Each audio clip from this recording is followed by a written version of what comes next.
Hey, you guys, it's Lady Breez and I'm back. What you said, I'm back. Say it again, girl. I'm back. Hey, y'all, I'm back. And in this video, we're going to be doing story time with Lady Breez. Thank y'all so much for all of the support that I got on my last story time. It is definitely appreciated. So if you're new to this channel, I am Lady Breez. I am a wife and a mother of 4. And this story is going to be how I met my husband. So when I met my husband, I was really young. I was like 20 years old. I was a little familiar with like online dating, but I didn't really know that much about it. And so my cousin was like, hey, there's this website, there's a lot of cool dudes on there. Like, you should let me create you a profile. And I was like, no, I don't know about all that. She was like, come on. Don't be no party pooper. Come on, you need to get on here. So I was like, okay. So she creates me a profile. I guess I was on there for probably about 2 weeks or so. And this was called Moco Space. And so this guy sent me a message in my inbox. And he didn't come at me like the other dudes. He came at me different. And so I was like, okay, you got my attention now. And so we talked for about 2 months. Just talking on the phone all the time. When I say all the time, I mean like, y'all remember them days where you used to have a cell phone and somebody call you and be like, hey, call me back after 9. My minutes ain't free yet. Back in them days. I can remember sitting there on the phone for hours and hours, and you look up and it's like 1, 2 o'clock in the morning. You like, what? Yes. He was like that type of dude. And I can remember we used to sit on the phone and we would talk and then we would fall asleep. And I would wake up in the middle of the night and I would look over at my phone, make sure that mug ain't dead and that he's still on the phone. We'd be sitting there snoring together. Them the type of relationships I'm talking about. That's what we had. So after about 2 months of us talking like that, he said, hey, I'm gonna come down there and I want to meet you in person. So at the time, he lived about 4 hours and 30 minutes away from me and was 2 years older than me. The day that he was supposed to come and see me, it was a Friday. He called me that Wednesday and he's like, hey, I can't come. Something came up, blah, blah, blah. So I'm like, okay, I get it. Stuff happens, I'm gonna give you the benefit of the doubt. So he said, well, I'm gonna make it up to you. I'm gonna come in 2 weeks. So I was like, okay, cool. Well, 2 weeks rolled around again. The day before he was supposed to come, he called me and was like, hey, I can't make it. Something came up, blah, blah, blah. And I'm like, okay, look, we ain't about to make no habit of this. Because I don't know what type of girls you used to dealing with, but I just wasn't the type to sit around and wait on no man. So, whenever he canceled on me the second time, I was like, okay, you know what? We're not doing this. You got one more time to cancel on me, and then I'm just going to cut you off. Like, I don't care at all, period. I don't care. I'm not going to keep on dropping all my plans to make time for you, and you say you coming and then you don't come. So after me basically giving him that ultimatum, he said, okay, in three weeks I'm gonna come back down there. So I'm like, okay, cool. But realistically, in the back of my head, I'm like, whatever, I'm about to have me some backup plans because I don't trust. Like, why should I trust what you saying? Like, you done basically lied to me. This is what I'm thinking in my younger days. I'm like, you done basically lied to me like 2 times. I done canceled my plans with my homegirls and blah blah. And then I'm sitting at home on the couch eating popcorn and looking at movies and stuff. Like, no. I want to go out and I want to party and I want to do this and I want to do that. I don't want to be sitting around waiting on no boy. So finally the day came for him to come and meet me for the the third time after he canceled on me and everything. And so I was at my sister's house because I need backup. Like, I don't really know you. I know you, but I don't know you. We only been talking for 2 months. And so you could be pretending to be anybody. So my sister was like, have him come to my house and, you know, we'll meet him or whatever. And then if you ain't feeling him, we'll pretend it's a family emergency and you ain't got to go on your date. So I'm like, all right, cool. So my little cousin was over there and we just chilling and laughing and, you know, whatever. And so dude pull up, right? He from up north. They drive really fast. He's from Cincinnati. They drive so fast in Cincinnati. I'm from a little country town and it ain't nothing like the big city. So he shows up and he's like flying down the street. And I'm like, who is this driving all fast down the street? Because my sister lived off in the cut. Like, it wasn't a whole lot of traffic on that street. So I'm like, who is this driving all fast and stuff? It was him. Y'all, he drove down the street, realized he passed the house. Me and my sister and my cousin sitting out on the porch waiting on him because he called and said that he was in town or whatever. So I'm like, all right, bet. So I'm giving him instructions on how to get there and everything like that. He comes down the street. He driving real fast. He passed the house. He stopped. He turns around. He bags all the way up really fast and whips it into the yard. So he gets out the car and I'm sitting here and I'm fixing my hair and I'm looking in the mirror and I'm like, oh girl, yeah, you looking cute. Okay, yeah, okay, you looking cute. So I'm feeling myself, right? So he comes out of the car and like I said, I'm sitting on the porch.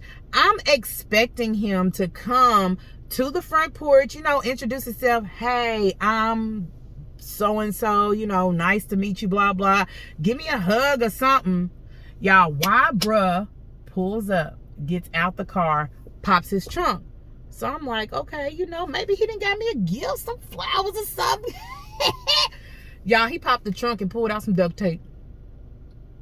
Not only did he pull out duct tape, I'm talking, you know, like the big circle thing of duct tape. It's like gray and it has a picture of a duck on the inside. It says duct tape. Yes, y'all.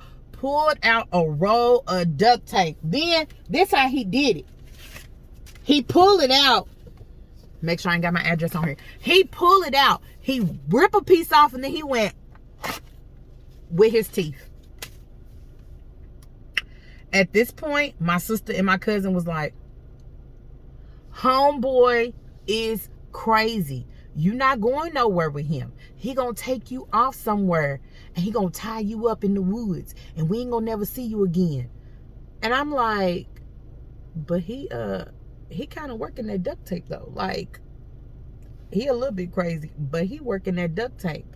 And okay, so a little backstory. The reason why my sister didn't want him to take me on a date after he pulled out the duct tape and stuff is because about 2 years before I met him online, I met this other guy online.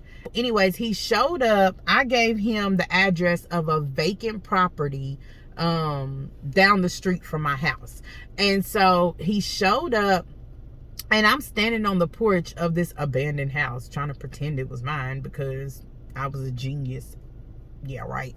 And so he shows up and he has a brand new car off of the lot and it has a temp tag on it and he has the keys. And he gave me the keys. He's a car and he was like, if I take you back to my country, my family would treat you like a queen. He said, if your arms was chopped off and your legs was chopped off, I'd carry you on my back. And so I was telling my auntie about it and I was like, ooh, this must be a different kind of man because I ain't never had no man show up and give me no keys to no car. Talking about he gonna take me back to his country and treat me like a queen and this, that, and the other. My auntie said, fool, that ain't what that mean. That means that if you do something he don't like, he gonna chop your arms and legs off and he gonna have to carry you on his back. On his back. So I was like, for real, that's what that mean? I'm all scared now. I'm like, shoot, I ain't never about to date nobody offline. So fast forward 2 years, now I done met this dude online and he talking about he want to take me on a date and he done rolled up and pulled duct tape out his car. Bruh. My sister was scared. She was like, you ain't about to get chopped up in little pieces. So that's the reason why she didn't want me to to go on a date with him.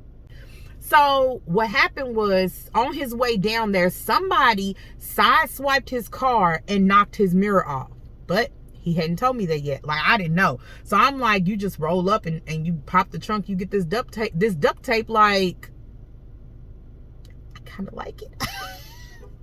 So he tapes up the mirror, then he walks over to the front porch and he introduces himself. So I'm like, okay, you know, he got a little bit of manners or whatever. My sister was like, she ain't going nowhere with you because you crazy. You gonna take her out somewhere and tie her up and you ain't gonna never bring her back.